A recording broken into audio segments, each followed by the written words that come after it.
And hello, we are now live, and we are here with Miranda Young and Dr. Kristy Sumner, and they are going to talk to us about historic Scott County Jail, a new adventure that you just started that this year, right?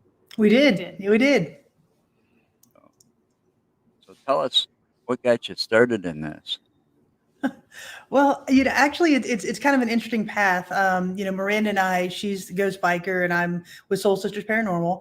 And Right. so when we met a couple of years ago, we've always been kind of kicking around the idea of maybe finding a location and running a historic museum out of it, as well as essentially a paranormal research center. And so earlier this year, we kind of fell into it. Actually, it's a location that's in Miranda's hometown where she was born. So she knows a lot about the history. She knows a lot of people in the town and the community. And so we really just approached the town of Huntsville with our business proposal and asked if they would allow us to, open kind of what we wanted to do, the museum and the Paranormal Research Center. And they were really receptive to what we wanted to do. And so on September 4th, we opened the doors, and it's been a blast ever since. Yeah. I mean, it was really just a good fit. I mean, because as Dr. Sumner had said, we had been talking about trying to do something, and so it's essentially, this building has sit abandoned since 2008, and so they did get a tourism grant for it and did some fixing up. But by standards of some of these different locations that I know you all and us have gone to, it's in very wonderful shape.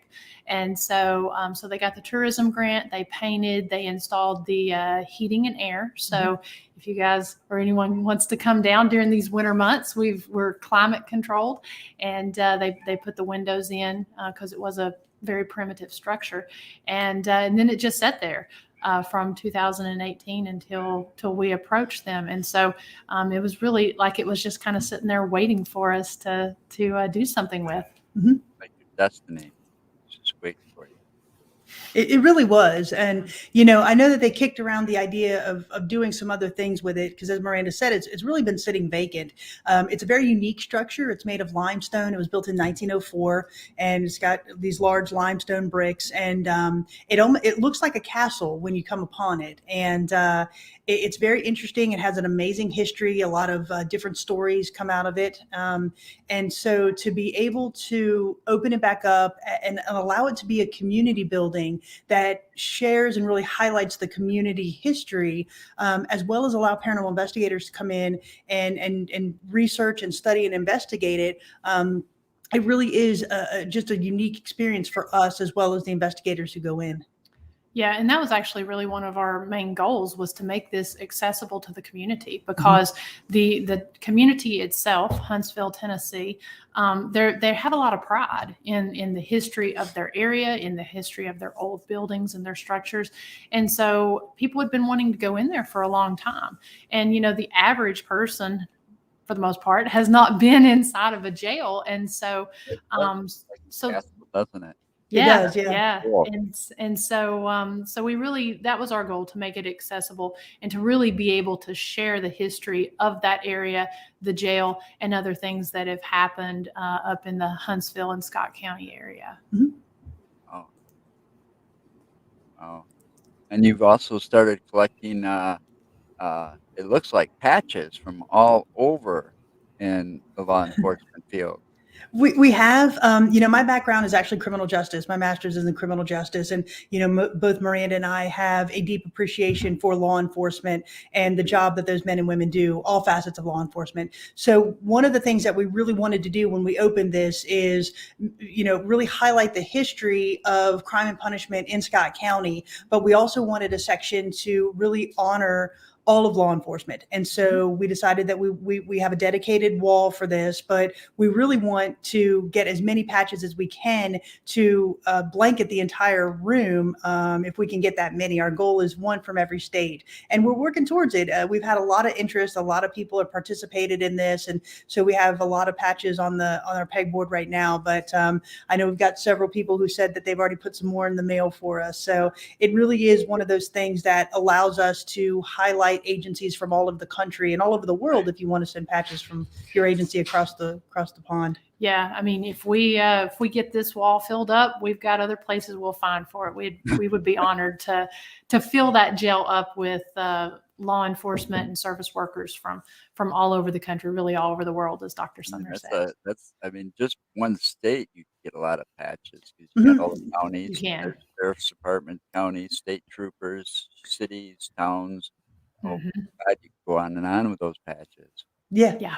Yeah, absolutely. And that's kind of our goal. And it's interesting because we've had people come in from other states, tourists come in from other states, and they'll say, "Oh yeah, you got a patch from Kentucky. That's pretty neat." And it really is kind of this community endeavor for people to kind of get their patches up on the wall, or an agency from their town or their community and their state to really help us to get this done. And it's a lot of fun. Every time we get a package, we open it up and like, oh, this is cool. We got a patch from, Wisconsin, or we got a patch from Illinois. And so it's kind of a neat thing to do.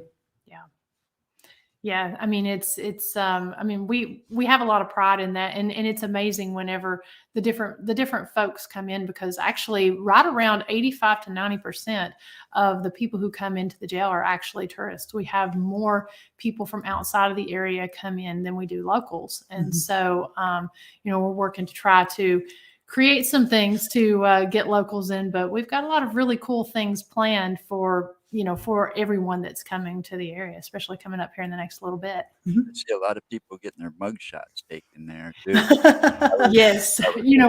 We always highlight our teams, the paranormal investigation teams that come in, but we've actually been collecting the different people who come in on a daily basis. And so, something that's kind of big. And if there's anyone local that's watching, they'll know about the Just Busted magazines that you can pick up at your local Jiffy stores.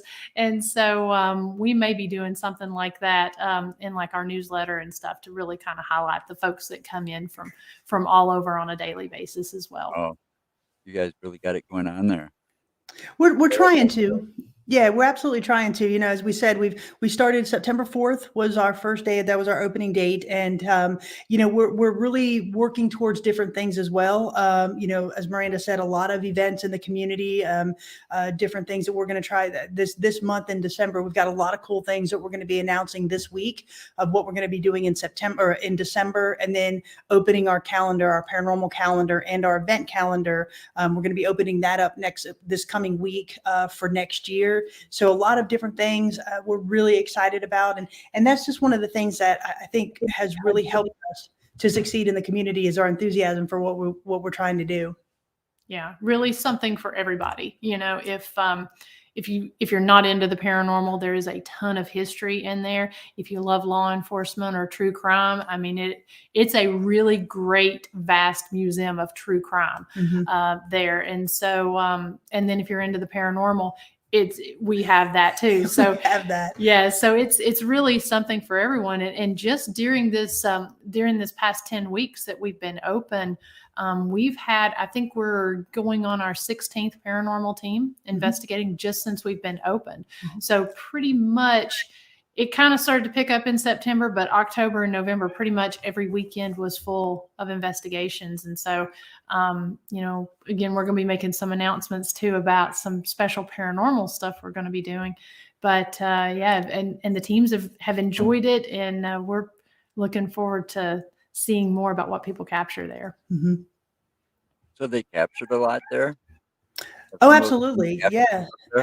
Absolutely. We have a lot of teams that are coming in that are capturing some of what they are claiming is to be their best evidence. It is one of those things where I say it's a small jail, but it packs a paranormal punch. It really does. It's very routine for Miranda and I to be sitting there alone during the day, and we'll hear something from upstairs, footsteps, a male's voice, whistling, humming, that sort of stuff. And what's also interesting is the paranormal activity, the reports of paranormal activity didn't just start when the jail closed. We've had a lot of people that have come in to take a day tour that used to work in the jail, dispatch, women who were in the dispatch office, or deputies who used to work there when the jail was open. and every single one has a quote unquote ghost story to tell, whether it be the elevator moving on their own or hearing footsteps on the back stairs. We had a jailer come in one afternoon and say that a shadow figure chased him out of the third floor. And this was when there were inmates inside the jail. And so just to hear those stories of haunting reports when it was an operation, that just really furthers the fact that there is something going on that we can't explain at this jail. Yeah, we've even had inmates who have talked about that they've experienced stuff. The typical inmate that was in there would be they'd be in there from anywhere from a few days in the drunk tank to right around 18 months, usually in between sentencing. And so they would be sentenced to either like Tennessee State Prison or Brushy Mountain Prison.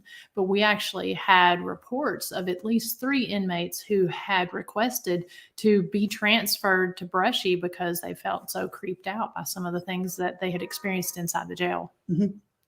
So do you know why some of this stuff might be going on? Like, is there like a dark history? Not a dark history per se. There are several things that happened there. There were several lynchings where mobs basically overran the jailer at the time and would grab inmates and take them out back and lynch them.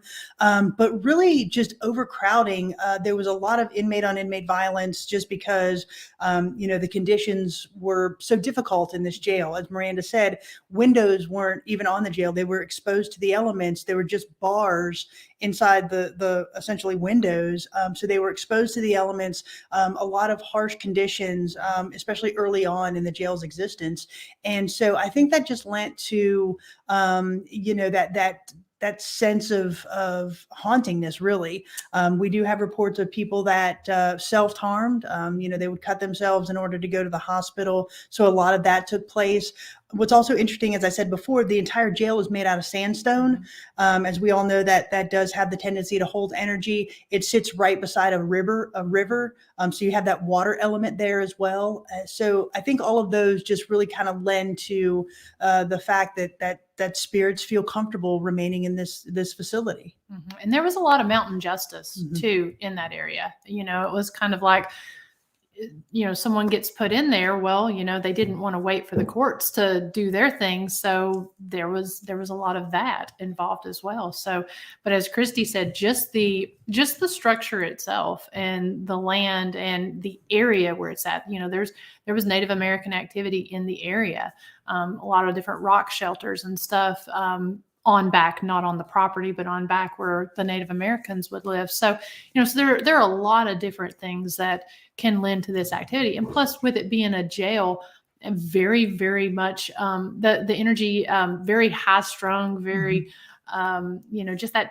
And when I say negative, I don't mean negative in the kind of context what a lot of people think, but just, the more negative energy of the jail itself. Mm-hmm.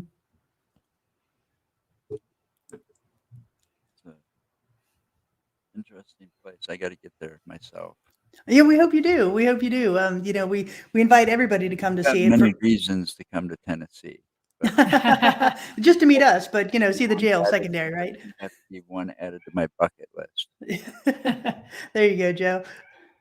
So, yeah, I was actually shocked that I saw that, but you guys are doing an amazing job. You've got people coming constantly. I'm seeing pictures posted on Facebook all the time, people getting their pictures taken like they were arrested in your jail.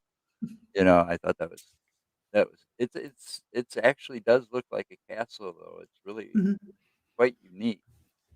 But yeah, and people must have, because that place, how old was that? Did you say it was?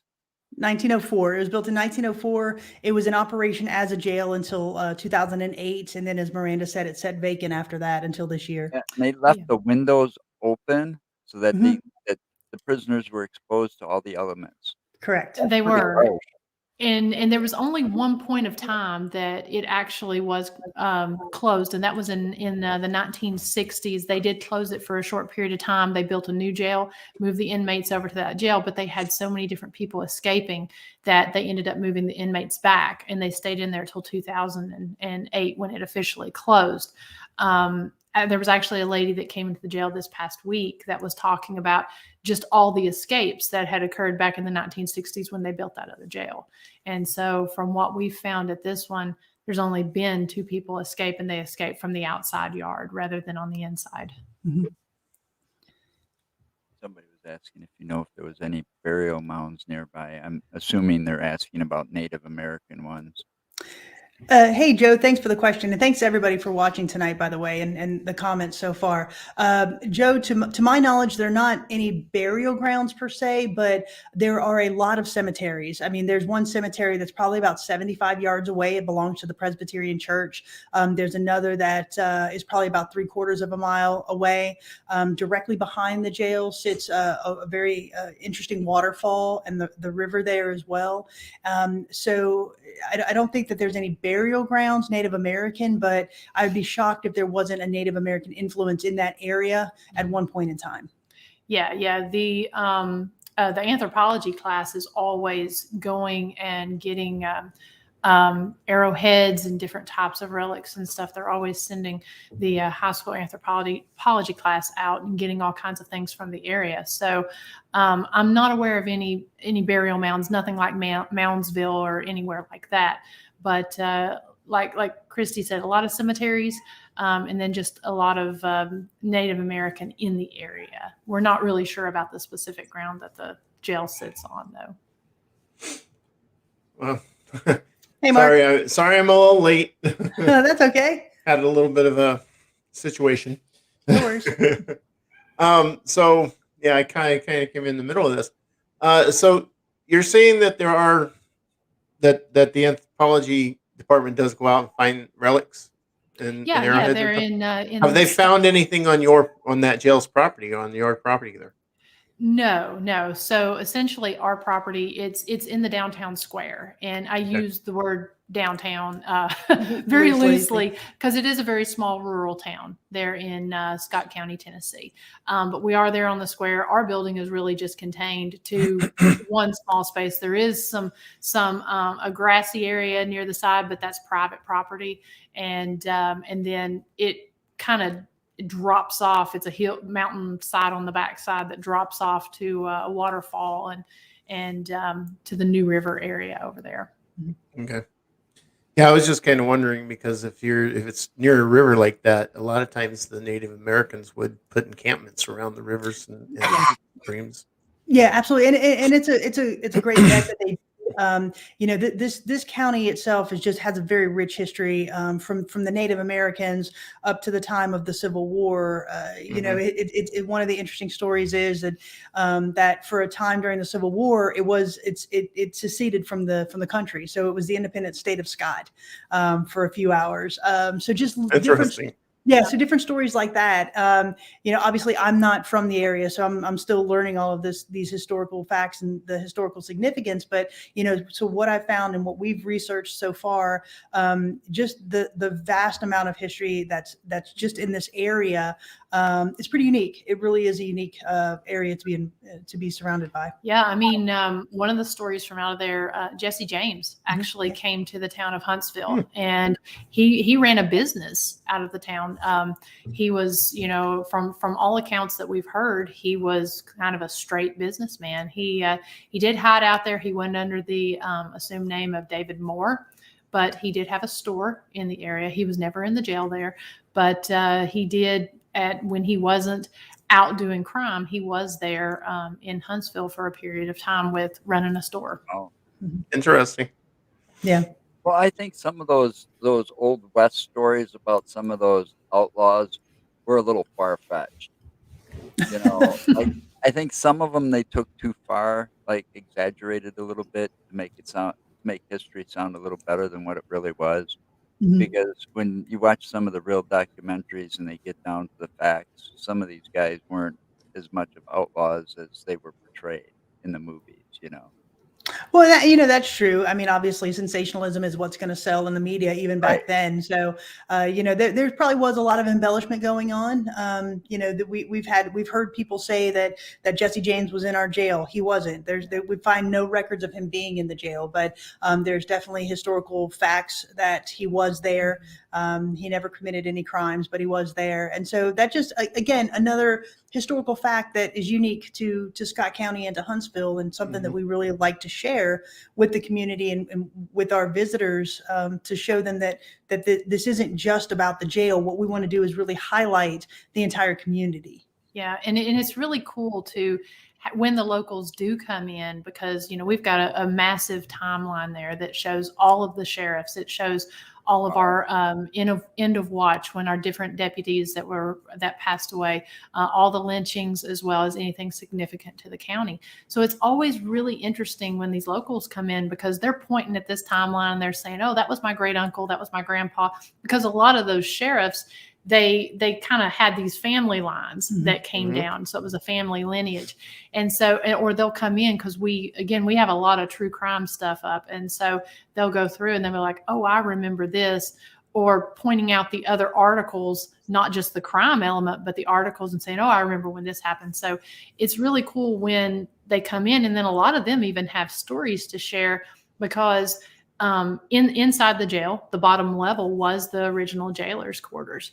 And so for a long time, whole families lived inside this jail. And so we have reports of families of like 6 or 7 kids, even kids being born inside this jail, because most of the time, the jailer and his wife, the wife was typically the cook.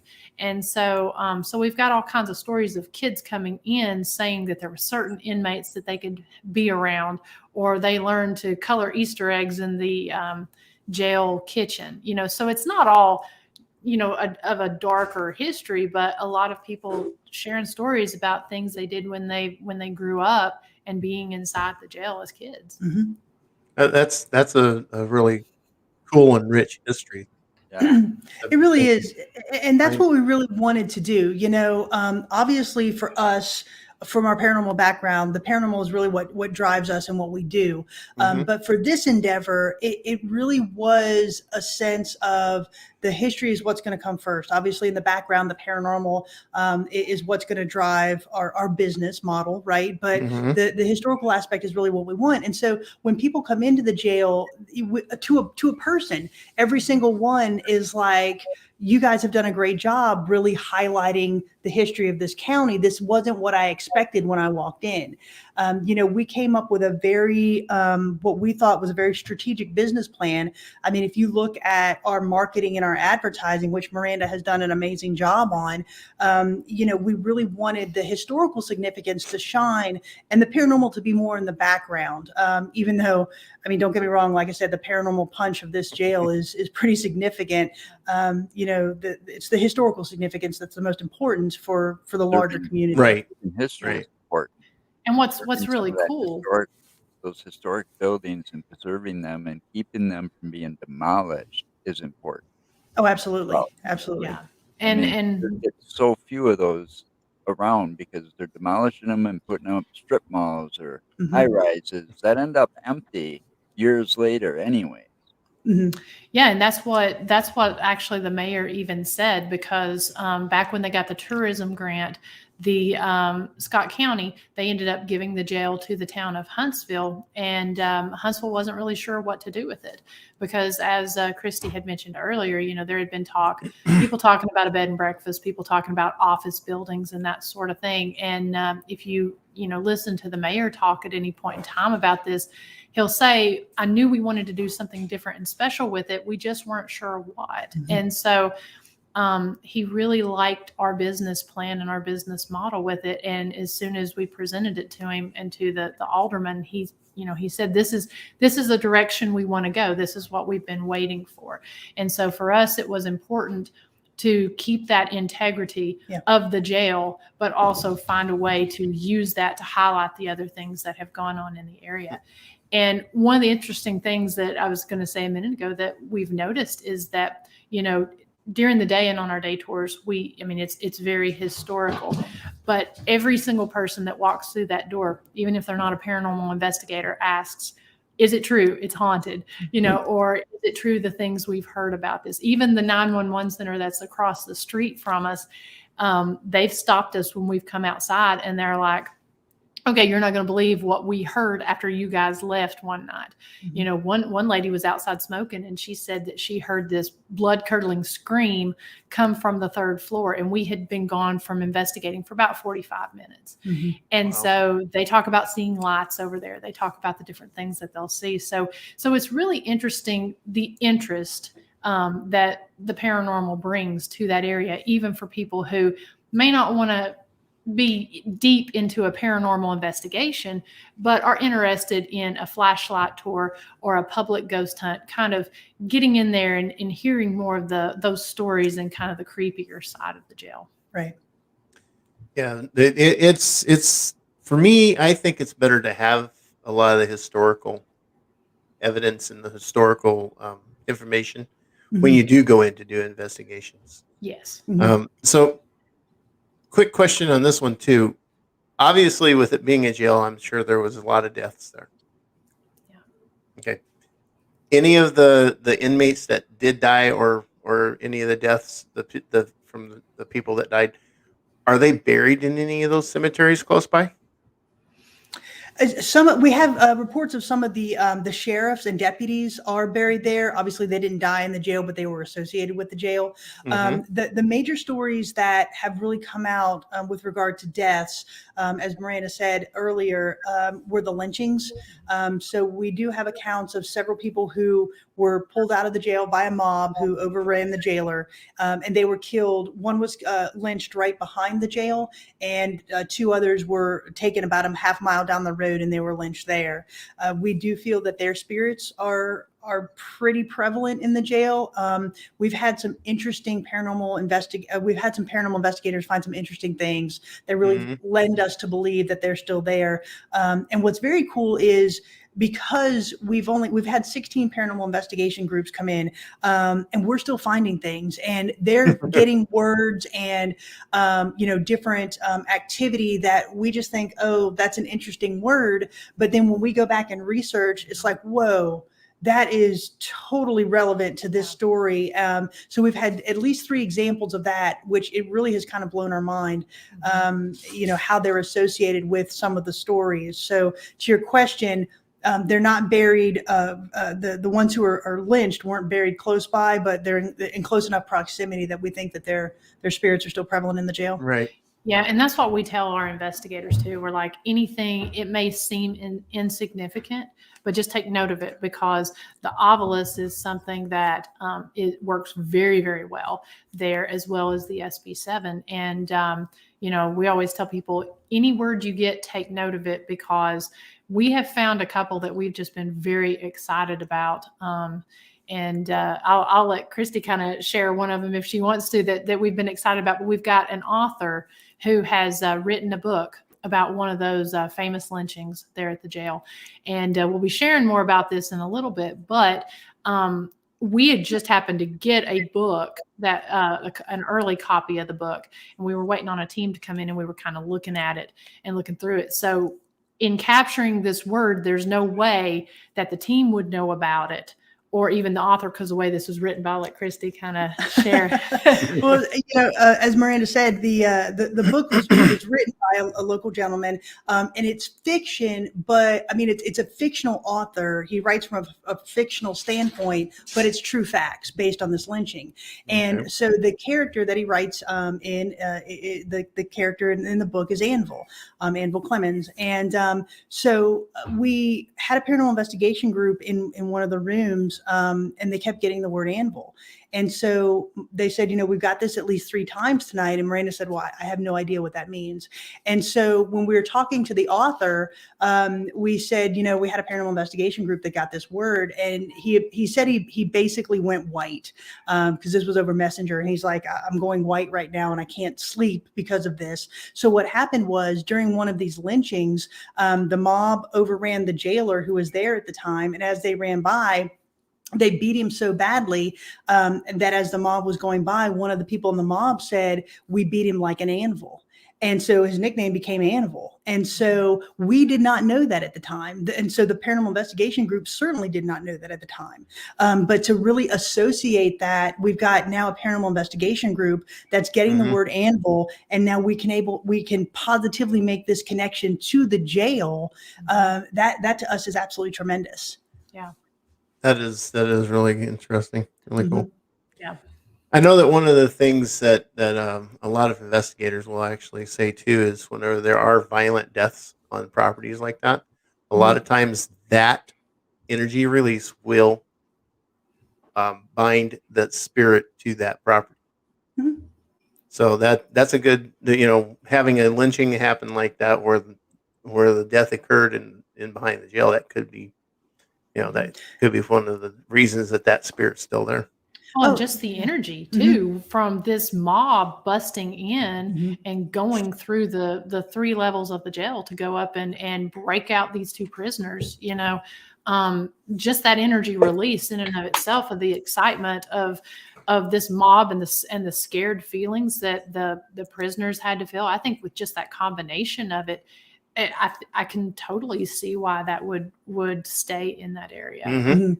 Absolutely. And, as Miranda said earlier, and I'm not sure if you were on yet, Mark, or not, but we have entire life cycles going on at this jail at one point in time. As Miranda said, the jailers lived with their families in the bottom level of this jail. So you have people being born, you have people dying just of natural causes.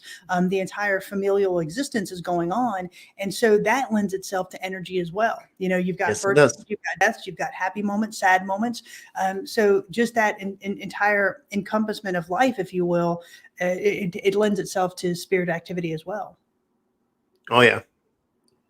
Yeah, a lot of times too, whenever a person is that involved with a property and they do wind up passing away of natural causes, sometimes they will also imprint on that property and stay there for quite a while. Yeah, and there were natural cause deaths there as well at this one. So how many, or have you been able to document very many intelligent hauntings, or is it mostly residual? No, in fact, mostly, Mark, what we have is intelligent. I honestly, I can't really think of a residual type of experience that we've had there. That's cool. Maybe the keys. I mean, maybe, okay, the keys. There's been a few things like the ringing of keys, when you just kind of see something out of the side of your face. But for the most part, I mean, like Kristy said, I mean, they seem to be intelligent. The obelisk is, and the SB7 is something that works very well there. And, it's like they want you to know that they're intelligent because they'll talk about what you're wearing.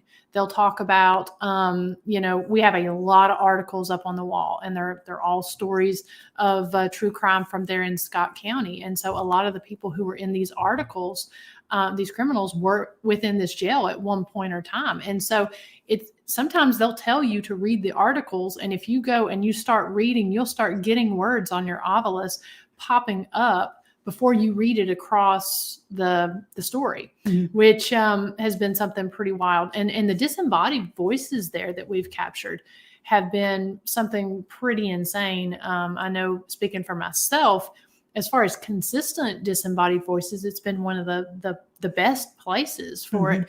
And again, they're responding intelligently. Yeah. I mean, for example, I'm sorry, Mark, just real quick. Go ahead. For example, Miranda was locking up one night after a paranormal investigation team had left, and she was the only person there. And she was walking from one room on the downstairs floor to the next to get something, and she came back.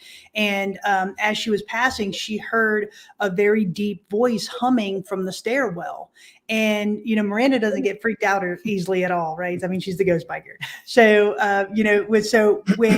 when she came back in, she came into the gift shop, and we have a security camera in the gift shop. And so when she came back in, she's kind of like a little bit kind of shaken. And then you see her grab her bag and she leaves. And so she was telling me about this. So the next morning we went in and we grabbed the SD card from the camera. And it's not strong enough to hear the humming. So you don't hear the humming. But when she walks in, we captured a male's voice saying, "There she is." And then another voice said, "Not so loud next time." And almost like stop being so loud because she's going to hear you. So it was a really intelligent. It's like they knew she was there, and then somebody else said, "Hey, not so loud next time. Calm down." Yeah, and I mean, just another real quick one on a flashlight tour. And we always tell people it's like, just pay attention to what's going on around you. But we had an obelisk going, and we typically don't do investigations during the flashlight tours, but we'll do a small session. And so we had just finished up a small session on the 3rd floor in maximum security, and we had turned on the lights to let the family kind of go through and look at it during the lights are on. And so one of the older kids had gone around the corner, and his mom comes around the other corner, and he startled his mom. And so she screamed. As soon as she did that, the obelisk said, "Surprise." And so they're really good to, like I said, make you know that they are aware of what's going on, and they want you to know that they are. Mm-hmm. That's cool. That's Yeah. cool. And real quick, I'd like to address some of these comments over here real quick. First of all, Darlene, it was fantastic meeting you, and thank you for watching tonight. We've got to hook up with you at some point when we're back down in Florida. Vicki, the locations that we would consider the most active, honestly, for me, it's the 2nd floor, but all 3 levels of the jail have had some type of activity that's been extremely compelling for the teams that have been there as well as for us. So honestly, it really just depends on what piece of equipment you're using and what questions that you're asking, and who do they get to communicate with the most consistent. It runs the gamut, really. I think as they become more familiar with Miranda and myself, they really are communicating with us more. And so we get a lot of disembodied voices. I mean, we routinely go up after we close, and we'll just sit and ask questions. And so we get a lot of responses, disembodied voices from that, which is kind of interesting. As Miranda said, the Ovilus and the SB7 are fantastic tools there as well. And we spent a lot of time in the very beginning because we knew this was an abandoned location. I had investigated it back in 2014 before they did a lot of the remodeling and everything. And then they had a couple other teams in between 2014 up until we opened it in 2021. But for the most part, these spirits the building just sat vacant. So we spent a lot of time. We had the keys right around about 2 months before we opened it, cleaning, getting the museum put together. Mm-hmm. And during the first parts of our investigation, for probably the first 3 weeks, we didn't really actively investigate. We spent more time going in, sitting down with a recorder, and then just explaining what we're doing, who we are, what we're doing, what our intentions are, and what our hopes are. So, so I feel like that's really kind of helped in order to let them know. And now it's like when you go up onto the 3rd floor, which is maximum security, when you go up there into the women's cell or the old trustee cell, they know we're about to play music for them. We've found that they really like religious music. And so it's almost like when you condition a pet in a way. I hate to even use that example, but when you condition a pet, it's like when you pull something out, they know when you pull the treat out. And so it's like when we go in there, it's like all of a sudden it starts lighting up. And when we start talking about, hey, do you want us to play your music? It starts lighting up like it's, lighting the K2 meters up. So, and this is with no power at all on that floor. So, Cool. So I think we've really kind of, in a sense, conditioned them or opened them up to the fact that what we're trying to do and our intentions and such. And real quick, Dale, we have seen apparitions, a lot of the out of the corner of your eye type of situations where you turn and look and because you see something. As we said before, we did have a jailer that came in, and he said when he worked there, a shadow figure actually chased him off of the 3rd floor. And he was so freaked out about that it took him a while to return back to that floor. We also had a paranormal investigation team, RKB Paranormal. They came in and and we have the video posted on our Facebook page, and so you can see it there. But during that investigation, there were just two guys. They were both former corrections officers, and so they were using a lot of terms, not in a provoking sense, but they were using a lot of terms that are associated with jails and with corrections. And so they heard a disembodied voice on the second floor, and they were in the kitchen area. So when they opened the door and they panned out into the foyer there, a picture got flung off the wall. And when we slowed it down, you can see a shadow run past it. And then when the picture falls, it looks like an arm is actually pushing it along, which is extremely interesting. Miranda tried for about 20 minutes after the fact to debunk it. When I came in the next morning, we both sat there for a good 20, 30 minutes trying to debunk this, and we couldn't. In full disclosure, we've had a couple of pictures that, just because the way they have to be hung in the jail, because we can't drill through some of the walls, they have fallen. Mm-hmm. But when they fall, every single one has fallen straight down and then over, right? Every one straight down the wall and over. This one, it looks like something grabbed the top left corner and flung it, because it flips in the air and it goes about 4.5 feet to the right. And that has not happened at all naturally.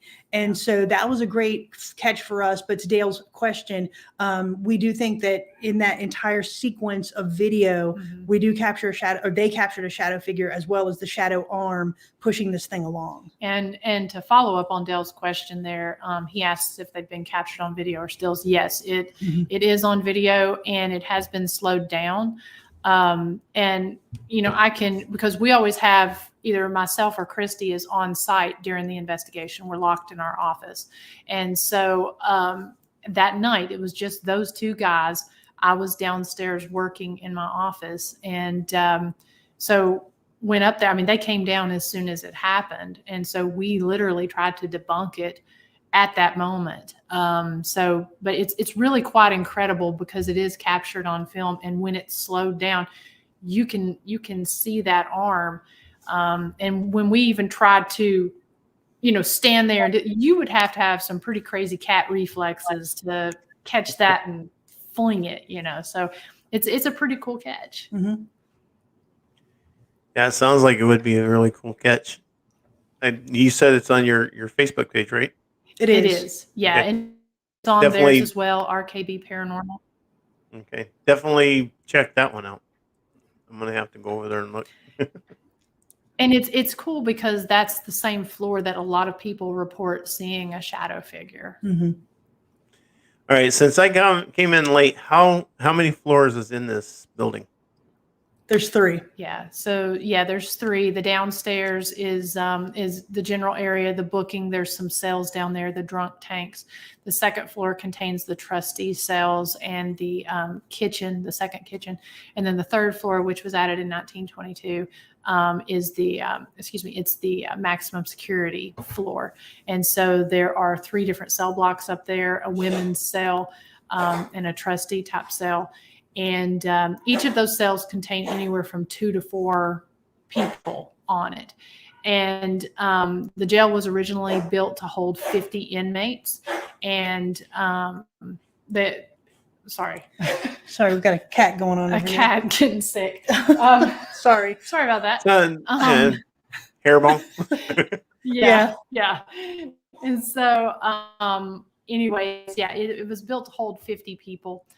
50 people to one jailer, but it was not uncommon to have over 100 inmates to one jailer at a time. Wow. They did have an overcrowding issue at times. Yeah, and I think that kind of what leads to the inmate violence that we've heard about from jailers as well as other inmates, that and the primitive conditions. So, like we said, it's one of those things that we knew it had a haunted reputation when we decided to start this, but honestly, it's really exceeded our expectations. Yeah. And I mean, she definitely has a story to tell, or a lot of stories to tell. And we're just excited about the investigators that are coming in and helping us put the pieces together, because we're still learning, we're still pulling inmate records and pulling information from the Historical Society and talking to different people, trying to find out what we have, what their experiences have been. And so it's really cool to be able to take what these investigators are getting and take these stories that we're getting and really be able to put a full story together. Mhm. Cool. Yeah.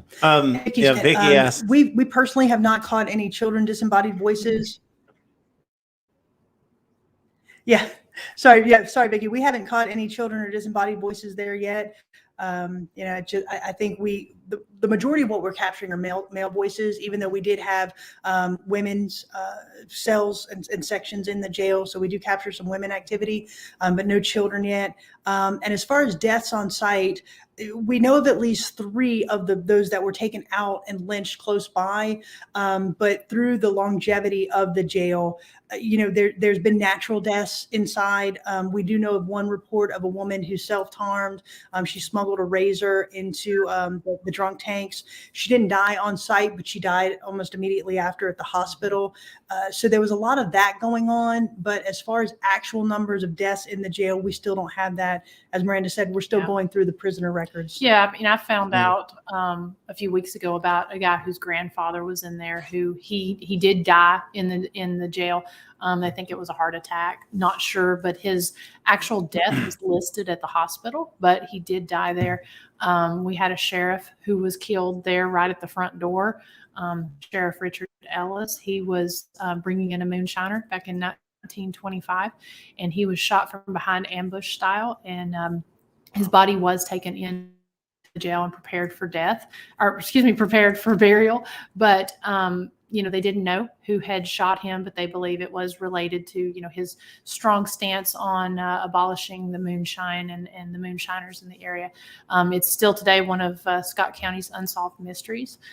So we do actually believe that we encounter his spirit there. Sometimes we feel like he kind of helps us keep order in the place, and think that he was a Baptist minister and very, very strong in his belief system. And so we kind of think that may be in part why it's so reactive to the religious music that you play inside of there. So we know that is definitely one, as well as Jerome Boyett. We believe that his spirit or his energy is still there, but we've encountered several. I mean, there's and it's cool because like the deep voice guy that was humming that I heard, we've had several other investigators that have captured whistles or captured another deep voice as well. So it's most people that come have some type of experience. There have been some quieter nights, but for the most part, most people leave with some type of experience, or again, the subtleties, the words and stuff that they've gotten that we've been able to piece together and find a bigger story with. Joe, were you going to ask him something? It looked like you were getting ready to. Oh. No, it looked like he leaned forward like he was going to ask you a question. What's that? Don't worry about me. Oh man. So what's the plans now to move forward with all this? We actually have a lot of stuff coming up just for the jail itself. But, when we formed this, obviously Miranda's Ghost Biker and I'm Soul Sisters. But what we did with this endeavor is we came together and we formed a company called History, Highways, and Haunts, LLC. And so the jail is just one of these ventures that's under that umbrella. And so what we really want to do is obviously get this established, and we're working towards doing some very cool things coming up here in the next couple of months, which we'll share with you. But we also want to take this expertise and if we can, help other historical locations with this same model. Because we have a very, I think, structured business plan, which is kind of unique and one that we feel is very successful. But going forward, just with the historic Scott County Jail, we have a lot of events coming up in December that we're very excited about. We'll be opening our investigation schedule up here tomorrow. So anybody who wants to book next year, we'll have those dates listed. We'll have those up by tomorrow. Cool. And we're actually doing some very cool things with regard to paranormal research. I'll let Miranda tell it if she wants. But we have something very, very unique that's coming up here soon that we can't wait to share with everybody. Yes. So essentially, this is something that it's going to start in January. We're still formalizing the rules of it and exactly how long this is going to last. But it's to me, it's unlike anything that I've seen at any of the different locations. We again, like I said, we're going to have some different rules about it, but essentially, and I'm not really sure how much to say. Yeah, we'll give you a teaser. It's going to be interesting. Like Miranda said, it's something that's very different. We've never seen it at any other location, so we'll be making an announcement about it here, hopefully in the next couple of days, or at least in the next week or so, for those teams that book in January, February, March, maybe a little bit after. We're going to ask them to participate in a very cool paranormal research study. Yeah, and essentially, we're trying to take any type of influence out of it. So this that we're going to have inside of the jail is something that neither Kristy nor I know what it is. So an independent source who was associated with the jail is giving us something that we're going to have in there and try to create essentially a research project to see, what we can find out through the paranormal and that sort of thing. I like I said, I want to say more. But we're gonna make an interesting announcement about it. We want to kind of sit down and we're gonna hammer out the ruls. Keep it as secret as you can.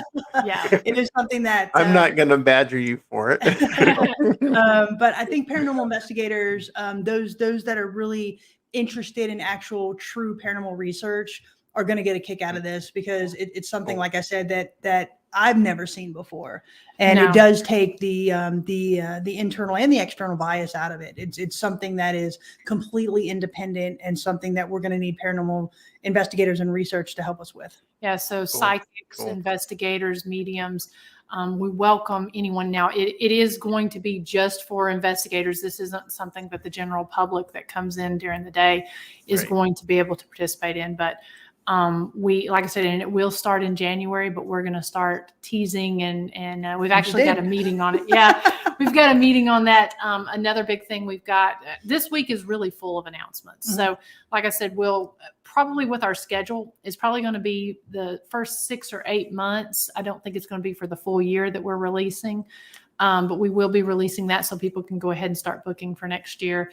And then also for December, we've sort of got phases with the different things that we were planning to do here. And part of this phase was actually something we weren't going to do until September, but we are going to be having an extended type flashlight tour that is going to run Fridays and Saturdays during the month of December. And, we'll be should be announcing that tomorrow as well. Yeah, we'll be announcing that. But, again, we want to incorporate the historical aspect and give the history of Huntsville as well as the history of the jail. Oh, yeah. It's going to be a lot of fun. So we hope people come out and join us for that. Really, as Miranda said, just getting the local community really involved and excited about what we're doing. I mean, we've only been open really 10 weeks. So, we want the community to know that it's not just the jail. I mean, when you walk in and you take a tour, you're not just looking at prison, jail bars. You're looking at the history of Scott County. We've got newspaper articles. We've got artifacts.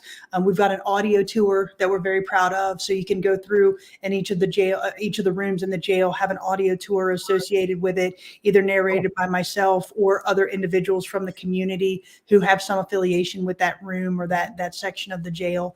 So a lot of different things, unique things that we're trying to do. And we're really proud of it. We're really proud of what we've done so far. It sounds like it's been a pretty awesome journey for you. It has. It's really, just starting, Mark. Yeah, and it's been something really well, I mean, so far. Yeah.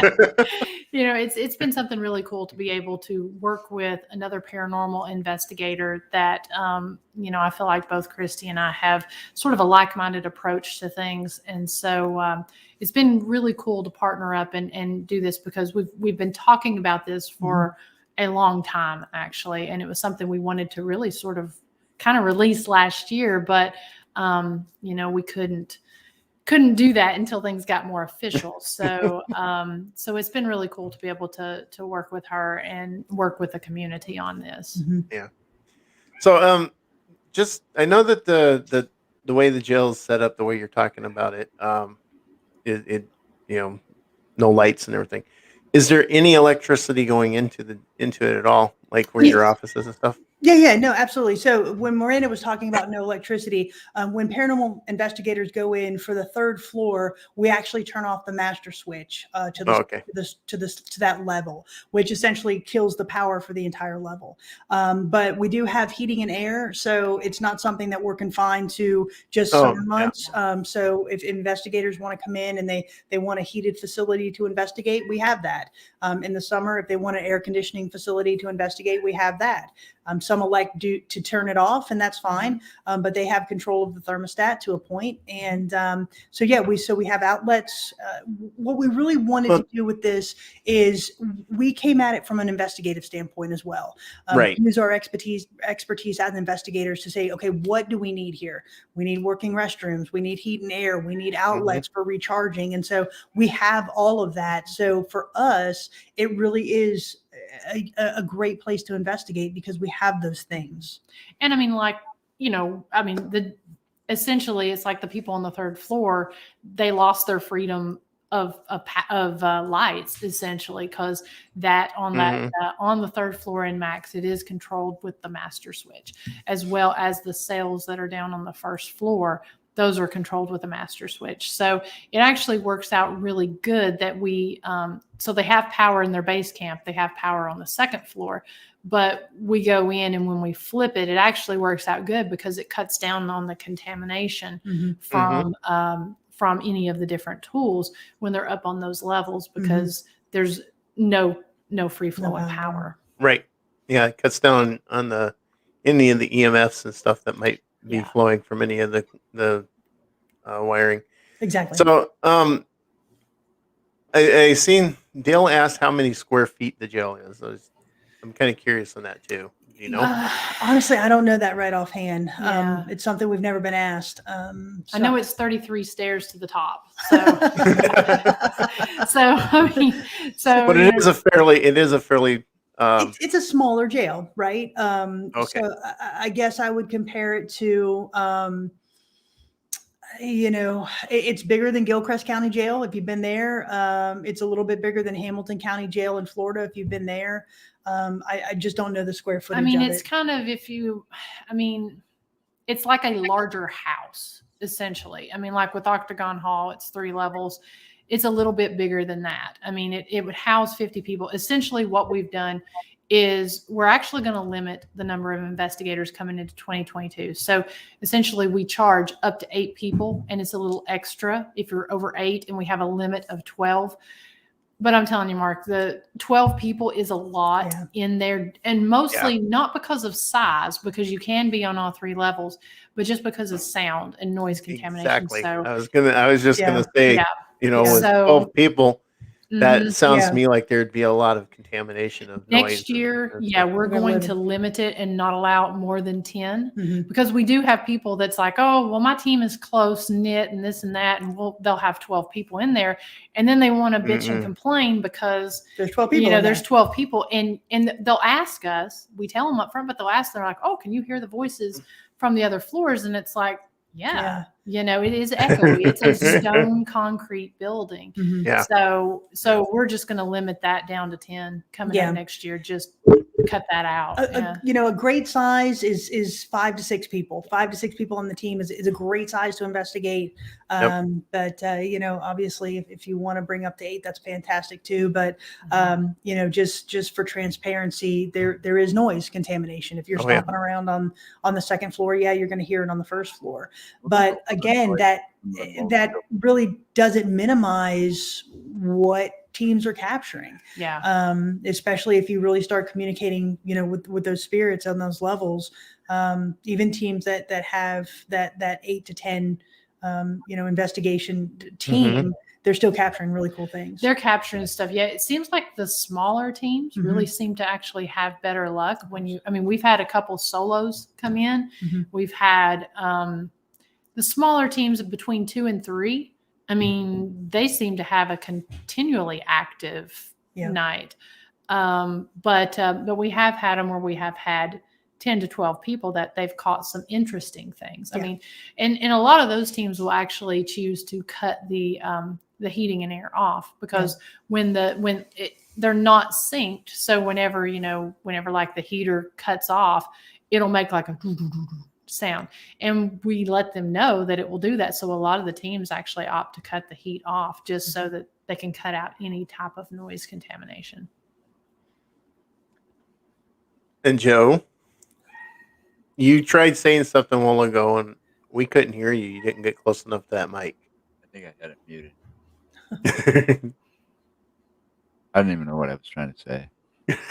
I got distracted. Wife walked back in. She was down at the office. And I got you always get distracted. She was talking about turning off the heat, and I started sitting here shivering after that. No. So have you ever thought about maybe doing a podcast out of there? Yeah, we have, absolutely. So that is something that we're going to be announcing soon, Mark. Yep. Well, the secret. I'm not trying to pry anything out. I'm just kind of curious. Yeah, no, that is on the in the works. That is in the plans. Do like a podcast out of there, or maybe a live investigation every now and then. Yeah, the interesting thing about a sandstone building is that it's very hard to get the internet connection to go up to the second and the third floors. So it's great on the first floor, but once you leave the first floor, it's kind of crazy. But we are going to be doing some interesting things. I'm really looking forward to our podcast. I think it's going to be different and fun and unique.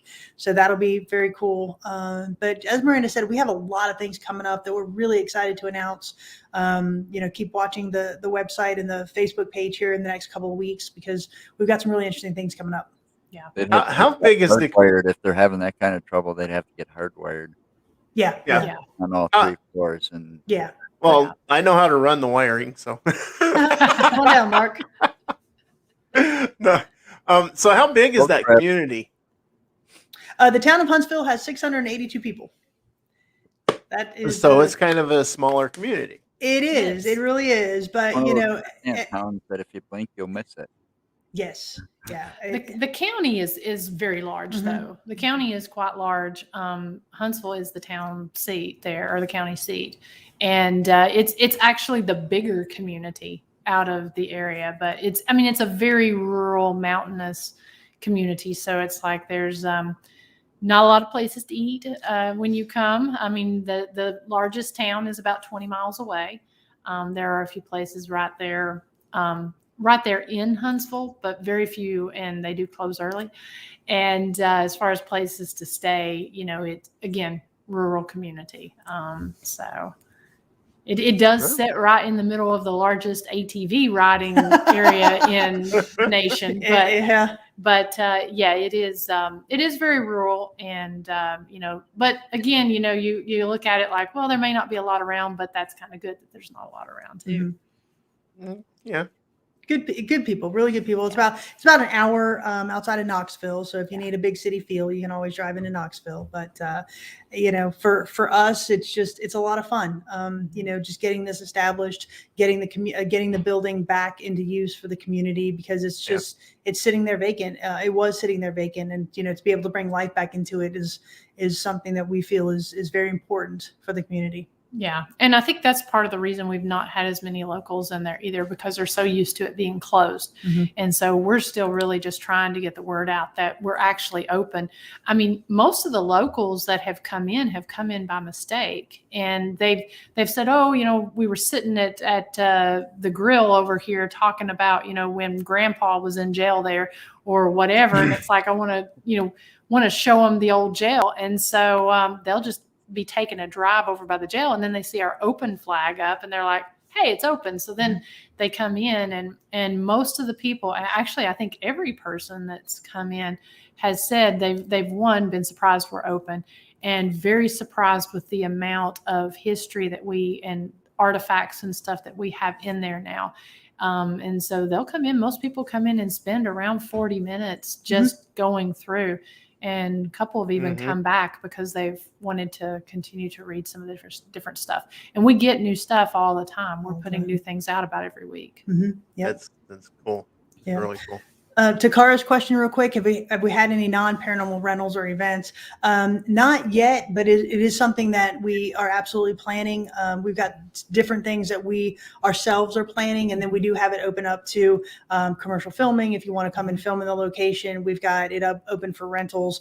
We've had several people ask the mayor about weddings. They haven't approached us yet, but it is an option for that as well, which is a little bit different, but we like it. Yeah. So it is available for non-paranormal events as well, which is kind of interesting. And then Vicki, do you know if there's any known town tragedies surrounding the jail? There was a fire in the jail in 1922, which led to the third floor actually being added that year. The courthouse did burn that same year, so that was kind of tragic, if you will. There's been different murders around the area. There was a murder in the courthouse that we have highlighted in the jail. Coal mining. Yeah. Coal mining is huge in this area. So several coal mining tragedies that occurred not too far. There's actually a miners memorial that is in the square there just down. So, and of course we have a lot of military. Our town is very patriotic, and the military is very important there. And so a lot of people join. And that leads to, a lot of tragic deaths in the military as well. So, but yeah, the coal mining thing is actually a really big thing in the area that has had several tragedies. Yeah. We've also had 14 deputies killed in the line of duty in Scott County. And most of them were when the jail was the county jail. So they would have been associated with that as well. So just those type of things. Wow. Yeah. See, a lot of history. Yeah. Yeah. Yeah. A lot of things to learn. All right, Joe. What do you want me to do now? Well, So, have you got you're any the main patches guy. from Wisconsin yet? I'm sorry? Have you got any law enforcement patches from Wisconsin yet? Not think from so. Wisconsin. We've had Illinois. We've got Michigan. I don't think, no, we haven't had any Mexico. from, yeah, Texas, Florida, Yeah. Oh, Tennessee, Tennessee, and something from California. California, Yeah. but not in Wisconsin. So we need Wisconsin. Yeah. Hint, Joe. let's see what we can find. Awesome. Thank you. So, I know Yeah, there's a few places that I can probably even buy them at, the old ones, like collector stores around the area, Oh, wow. that'll have that kind of stuff. But I also know quite a few probably retired by now law enforcement officers, and if I can just remember a few of their names. I did security and worked for Pinkerton for quite a while. Oh, really? Very cool. Yeah. So I was going to school to become a cop. So Okay. talking about a jail fascinates me anyways. Well, and Yeah. we have a few security. I think we have a few security patches got two there of them, too. yeah. 3. We've got 3. Yeah.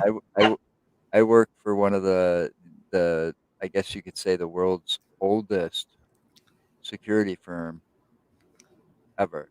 Yeah. Pinkerton Oh, yeah. Detective Agency, Pinkerton. I think it started. Yeah. Yeah. yeah, see, you turned your head again. Yeah, I do. Kind of all reckless, or well, kind of. It used to have like blue ink in the lettering, but Oh, there Oh, you go. wow. Very cool. sergeant badge, Oh, that's That's neat. cool. Very cool. because I was an on-site supervisor for that. So Nice. I worked at one of the oldest buildings in Madison, and it was kind of sad that they tore that sucker down because it would have been I a hate great that. place to have gone through with a paranormal investigation. Yeah. That thing was like tore down like 15, 20 years ago, and I think they put up Oh. high-rise apartments on the spot. I used to work at Railback, a plant. Okay. at Okay. Railback, Yeah. and it was like built in like 1840 or 50 something. and it was a very old building and had a lot of strange things going on there. Oh, And I very used to cool. work there late at night, so I'd be there like from 10 o'clock at night till about 6 o'clock every morning. And That's if they weren't awesome. running a third shift, I was there by myself. Wow. I bet you saw some interesting things. It's a shame when they tear those buildings Yeah. down. Oh yeah, it is. It is. But it was one of the greatest honors was working for Pinkerton Security, Hmm. you know, Yeah, I'm because sure. they are like you can date them all the way back to guarding the stagecoaches that would Stagecoaches. deliver the money to the bank, Hmm. Hmm. Yep. you know, and they were your bounty hunters back in the old West as well. Yeah, they were definitely the elite force for sure. Yeah, they were. Hmm. But we are taking a break until after the holiday, so you guys are our last show. So thank you very much for coming on, Thank sharing you. this new adventure with us. And Absolutely. And Yeah, and thank thank you you. both for having us. We really do appreciate it. Hey, you're welcome to come anytime, on anytime you want. Yeah. Oh, well, Thank you. thanks. Just let us know. We'll arrange it. Well, we definitely will. Like I said, when you see our lineup for the next couple of months, I think it's going to be a lot of fun. So hopefully Yeah. we'll be able to come back on and share that I with might you guys in make the new a year. road trip to Tennessee, I think. Heck That's what yeah. I'm thinking. That's what I'm thinking. That, Yeah, Yeah. come on down. with well, I've got to finish getting acclimated into my new job that I started. I've only been there for 3 months, and they've already sent me to California to work and down to Wow. Indiana to work. Okay. Well, tell them that you need to go to Tennessee, right outside the Knoxville area. Yeah, I had There a you couple go. of I don't know if we have a plant down there. Tell them you're doing an exploratory study. I had a couple of guest hosts for a while there. Mhm. So a couple of Yeah, times. when I was in Indiana, and when I was in Cali too, right? Mhm. Yeah. Yeah. Yeah, California would have been a little harder to try and get on with him because I went and did a team drive from Hayward, California, out to Kansas, and then back to Hayward. Wow. Wow. Yeah, Well, that's putting It- some miles on the car. it was a truck, Putting miles on the truck. and it was a nice sleeper in it, and Oh, nice. it was probably I think it was about 1,200 miles. Mhm. Maybe more. Wow. But yeah, it took from Thursday until Monday to make Goodness. the run. So Yeah. Well, there's very a lot of cool. running. Yeah. Yeah, no doubt. Well, no, Again, go it's ahead. great. It's great to hear that you guys are involved in this. I mean, I'm loving this, and we definitely want to come down there And they now. sure are, I definitely want to come down they there. are sure getting a lot of people taking pictures and showing them on Facebook. Hey, look, it's like Mm-hmm. my mugshot from the Scott County Jail. Yeah. That's I mean, right. I thought that was so cool. I really did. It's like, oh, that is cool. Yeah. But here's the Well, thing. Now I got to make sure that if we do come down there, you gotta at least let me put him in one of the cells and lock that sure. door. Yeah, course. absolutely. We got the keys. Absolutely. We'll hand them to you. That's not a problem. That can be arranged. I'll put him off in there and leave him. Somebody get the caption, hey, look, I caught Charles Manson. No, There you go. So, just make it a black and white photo. Yeah, I mean, No, but we it's and that's what's cool gotta about get all some this. mascara. Get some mascara and put that little swastika in the middle of his forehead. there you go. All the stuff that's in there, everything from the missing and the wanted posters to the mugshot wall, that sort of thing. All that's original from when they closed down Mhm. back in 2008, because they technically removed the prisoners in 2005, but it stayed running with dispatch as well as a jailer from 2005 to 2008. So everything that's in there and all of those wanted posters and missing posters, they all have really interesting stories that go along with them as well. And some of the paranormal stuff that we've gotten has even addressed some of the stuff on those posters, which has been Cool. pretty wild. So, Mhm. so yeah, everything's original. See, Yep. that's Yeah, like it's for me, awesome to that's get. double a double thing, the paranormal, but the crime stories and stuff. When I was a kid, I was one of those ones Mhm. that I was reading those true detective type magazines. Mhm. Oh, we have everything in there from car bombings. Car A bombings. former sheriff who was car bombed by his wife. I mean, in the newspaper, Oh wow! they took Oh, yeah. they took It's like what he photos. do to piss her off. Oh, well, that was the third attempt that he Yeah. did, and it didn't kill Holy him. And crap. so she Yeah. ended up having to, as her punishment, she had to take care of him until he died. And if he died of anything other than natural causes, then she would go to jail. And he lived for I 10 heard a years. story like that once. Yes. Yeah. Yes. And- And murder I bet it was suicides. from there. I remember reading something like that or hearing that story once. Yeah. Yeah. Yeah. And Yeah, listen, I can say this because I'm an outsider. Scott County, they did crime right. I mean, they did not pull any punches when it came to crime. So we've got some stories in there that will pretty much blow your mind. It's like, are you serious? What is going? Who are you people? Yeah. But yeah, so to Miranda's point, we've got those newspaper articles, we've got artifacts, original crime scene photos, Yeah. Wow. original journalist photos that didn't make the paper because they were too graphic. Typewriter, all kinds of different things that were confiscated from the jail as well. We've got shanks and shivs, all kinds of different things. So it really is a very robust museum that we're really proud of. Yeah.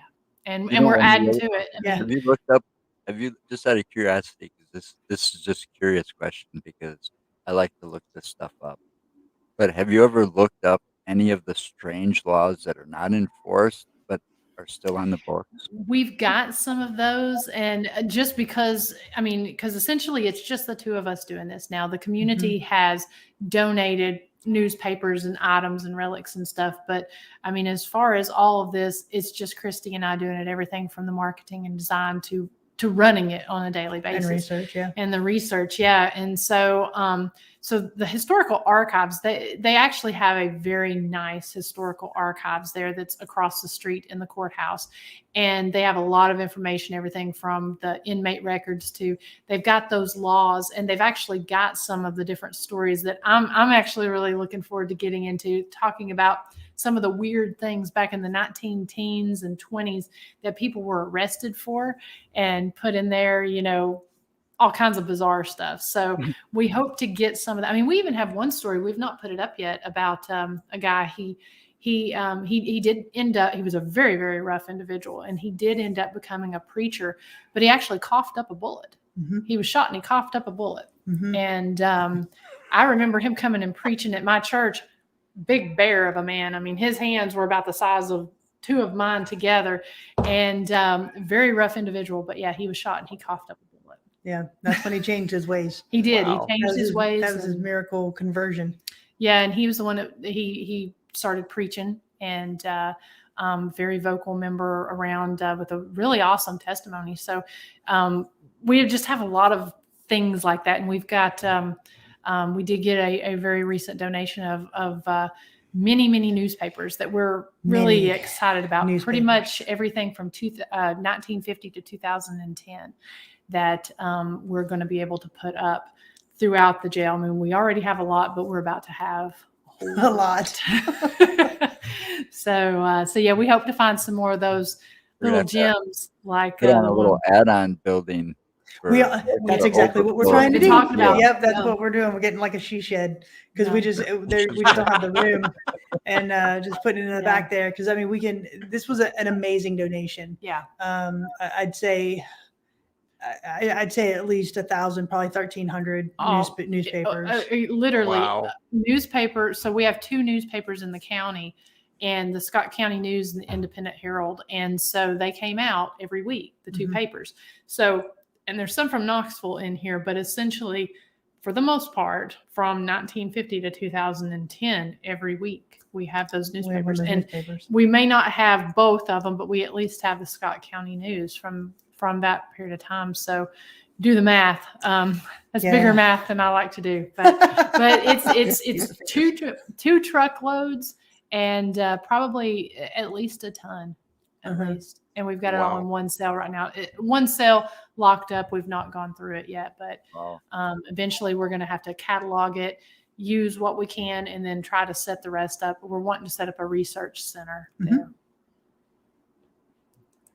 That is really cool.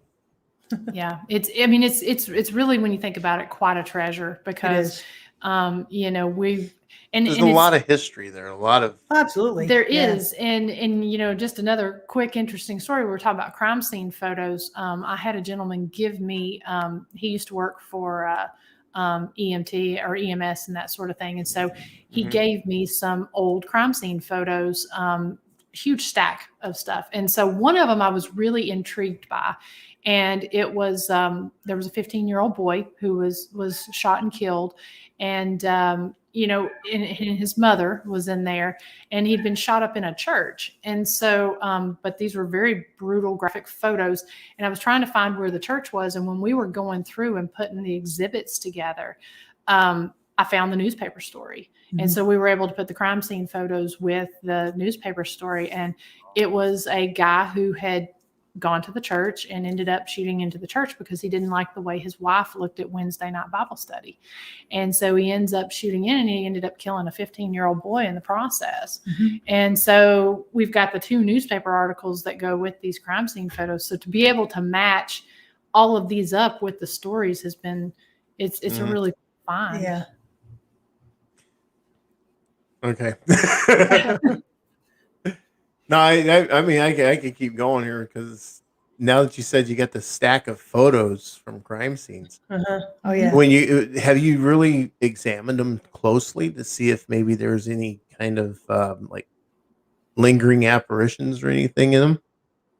Well, you know me.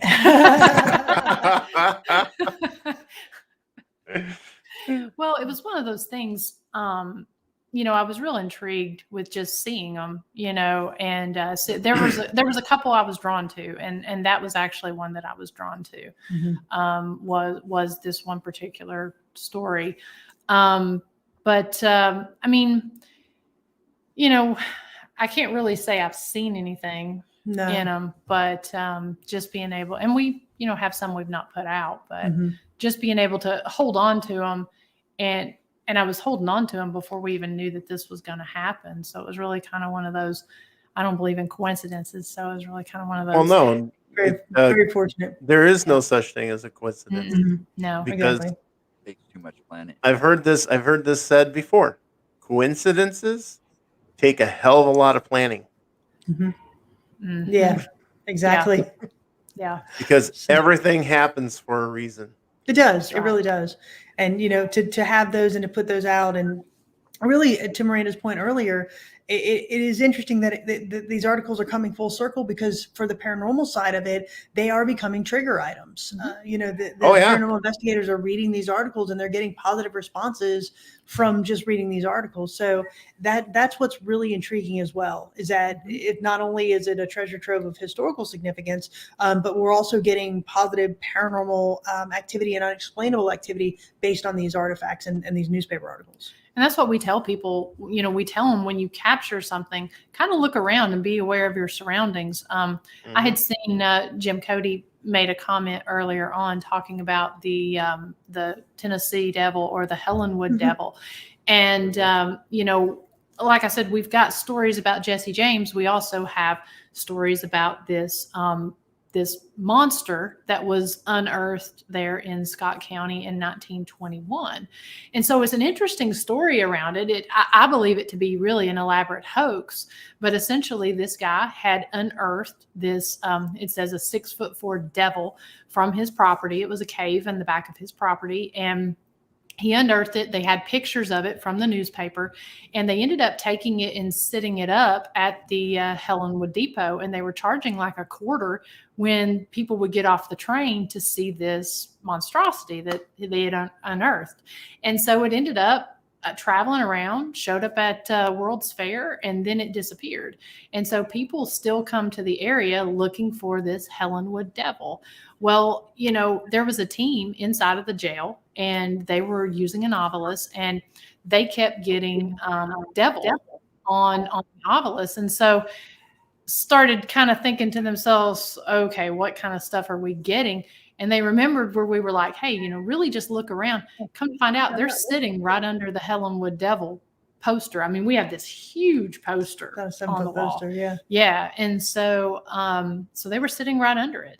And, and then also that same team, they kept getting the word news release, press. And so they looked around and there was an article about this lady, Rhonda Byrd, who had been brutally raped and murdered on her way back from her home. And, so it kept saying read and that sort of thing. So they started reading. And as they were reading, before they said the words, they got raped, they got murder, they got the word Capitol. This lady was murdered in an area right there known as Capitol Hill. And so they were getting all of this. And really that just kind of solidified, what they were experiencing when they were capturing that word devil, So that's what we always tell people. It's like, look around Very because you intelligent. never know. Yeah. Yeah. But at that point, you don't know if they were talking about the poster, the devil in the poster, or the person that did the crime was a devil. That's true. But they It thought was in of a him different as the room. devil. The story was in a different room, but yeah, I mean, you never know. Yeah. Yep. So, I mean, back to what we said earlier, they're just, it's very intelligent. The things that we've been getting in there are extremely intelligent. Yeah. It sounds it. I'm yeah. I'm intrigued now. Yeah, it keeps us definitely guessing. gonna want to Yeah, definitely gonna want to take a couple of days off and come down there. you should, because like I said, it keeps us guessing on a daily basis. You don't know what's going to happen. Yeah. From hearing footsteps to door slams to disembodied voices. I mean, this is the first time where I've actually experienced physical objects being moved and taken from us. For example, when we first started, about 2 weeks before we opened, we were upstairs cleaning, and there was this lip under this apparatus in the kitchen, and Miranda had a shop vac underneath there, and a razor blade fell out. It had been taped underneath this lip, and it was like contraband. Wow. So it had fallen out. So she called me and told me about it. She said, I've got this razor blade, and I said, well, you just put it on the table in there because I want to see it when I come back. And so I went to the jail, and she goes, it's upstairs on the second floor. It's on the table on the second floor. And so I walked upstairs, and I called down to her. I'm like, it's not here. And so she came up. She's like, I said it right here. And the razor blade is gone. We have not seen it since. She and I are the only two people that have keys to the building. The razor blade's gone. And so about a day later, we went to Ace Hardware and got some supplies. And one of those supplies was a pair of red-handled scissors. And so we came back to the jail. We were using them during the course of our cleanup stuff, and we set them on that same table. And when we came back the next day, the scissors are gone. We have not seen them since. And so a paranormal investigation team was there, and they said, they asked the question, what are the owners of the jail looking for? And they got the EVP of scissors. So it's just, again, extremely responsive to everything that we're doing there. Wow. Yeah. So you got a little klepto. Yeah. It seems so. Anything sharp seems to go Yeah. missing. Yeah. Yeah.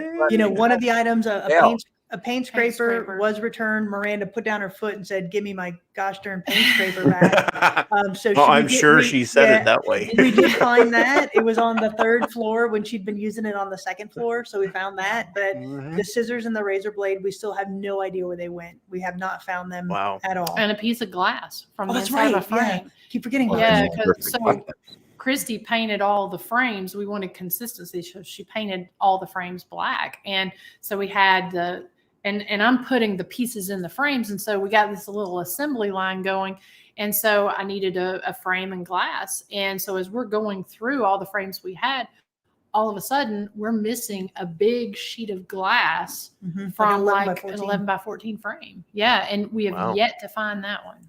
I mean, I don't know how it can it's just gone, disappear. I've had other teams talk about things disappearing, and I really just, kind of thought, things get misplaced or whatever, but I would have never believed it if I hadn't experienced it myself. And we have yet to find the glass, the scissors, or the razor blade. We're hoping one day some team is going to be like, hey, here's a clue to this, or that it will just show up in some weird random place. Location, somebody else finds it. Mm-hmm. Yeah. Yeah, sounds So it's a Sounds fun like place. you got a club show. It'll keep us guessing for sure. But yeah, you guys have got to come down. It'll be a lot of fun to meet y'all. Definitely. I definitely want to come down there now. Yeah, we'll definitely share once we have the rules finalized on this mystery research project that we got That's going on. fine. We'd love to be able to share that because we think it's going to be something that people are going to really enjoy participate, or teams are really going to enjoy participating in. Cool. It sounds like a lot of fun. Yeah. All right, And- ladies. We're almost an hour and a half in. We probably should call it. And Teresa, we look forward to seeing you. Yes. Hopefully you'll get down and see us. Yes, stay tuned for the next couple days because we will have that schedule. And that's what we want to tell everyone too, because we have people that reach out to us wanting to book. We do all our stuff online. So the website is the best place to see our events as well as to book your paranormal investigation. It's really easy. You just go on the calendar. The one that's scrolling there? Yeah. Yes. ScottCojail.com. Yep. Yes. And Okay. now we will be sharing different stuff on Facebook as well, but you do book all investigations through the website. The deposit is set up through that, as well as being able to pick your dates. And so, but if you have any questions, you can either give us a call or shoot us an email and we can answer the questions. We just don't personally book. Mhm. That has to be done online. Yep. So the 2022 calendar will be opening tomorrow. Yeah. Tomorrow. Yeah, there you go. Yep.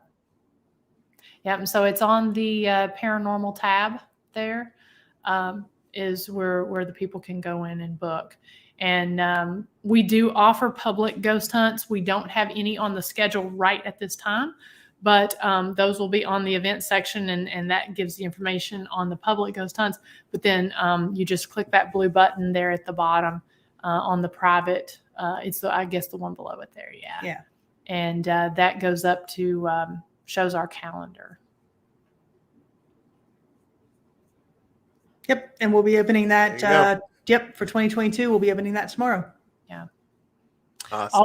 All we ask when people book is that you've got to wait 7 days out you can't book earlier than 7 days from the date that you're trying to book.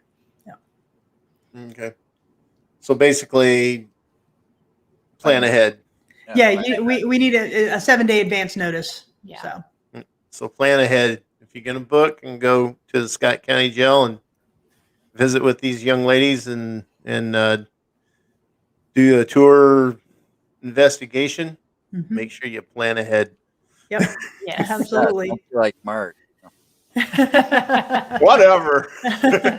Fly by the seat of your pants when you go on a trip out of town or out of state. Not always. We do offer the flashlight tours like that, though. If we have a flashlight tour booked for that day, you can book the flashlight tour that day. Okay. And I think the public ghost hunts you can book up until close of business that day. Yep. But yeah. So, but thank you both so much for your support. We really appreciate it. Oh, definitely. Everybody who's been watching us, and commenting and actually visiting our location. Thank you so much. We really do appreciate the support. It means a lot. Yes. Thank you all so much. Yes.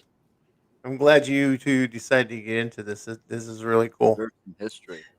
It's a fun adventure. And learning a lot of history from that area. Learning a lot of history, learning a lot of business, learning a lot of marketing and advertising, and all kinds of stuff. All right, Joe. Any more? No, we're off until next year.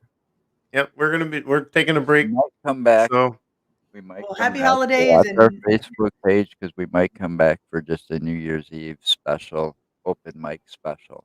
Yeah. Very cool. Nice. So that's in the planning maybe.